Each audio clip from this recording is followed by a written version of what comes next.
Li zanîngeha Dêrsimê xwendekaran bi coşeke mezin cejna Newrozê pîroz kirin. Xwendekaran agir dadan, strandin û li ber govend gerandin. Dêrsim jî di nav de li çend bajarên Bakurê Kurdistan û Tirkiyeyê pîrozbahiyên cejna Newrozê hatine qedexe kirin. Lê li zanîngeha Dêrsimê pîrozbahiyên Newrozê ji par geştire. Par serbest û îsal qedexeye ji bûna wî tevlîbûn daha pire vî Newrozê. Par Newroz bi xweşiyê serbestiyê dabû. Îsal li Kurdistan her derê qedexe heye. Dewlet naxwaze em Newrozê pîroz bikin. Lê coşê me sal bi sal daha zêde dibe, kêm nabe.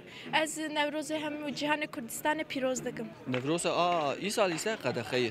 Ji bona wilo gerek milletê me sirf ji bona qedexe kirine gerek hemû xwe bavê hemû derkeve meydana.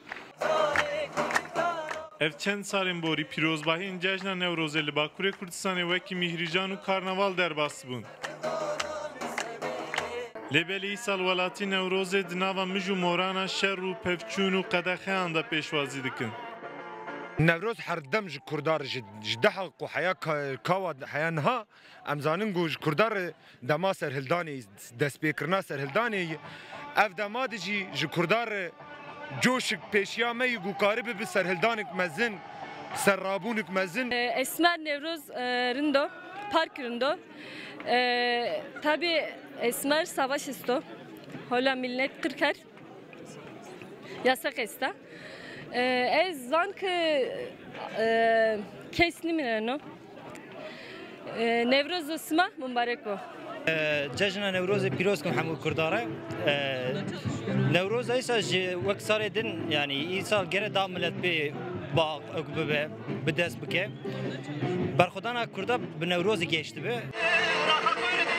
Yek ji cejna herî kevnar û dêrina cîhanê Newroz ji bo gelê Kurdistanê bîr û mêjûwa eke zindiye.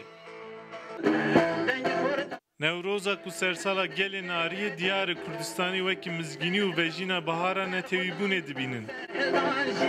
Dêrsim jî di nav de li gelek bajarên Bakur û Tirkiye pîrozbahiyên Newrozê hatine qedexekirin. Lê li zanîngeha Munzura Dêrsimê xwendekar ji par bi coştir Newrozê pîroz dikin.